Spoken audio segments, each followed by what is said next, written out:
Ê, chứ bữa nay kìa. Hả?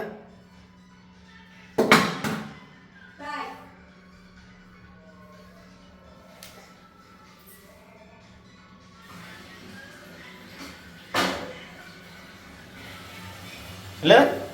Đó. Đó.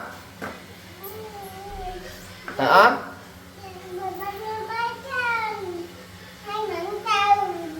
Đó.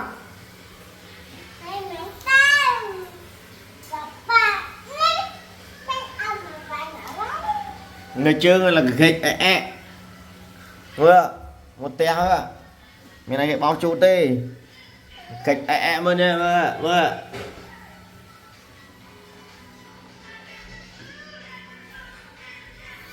mơ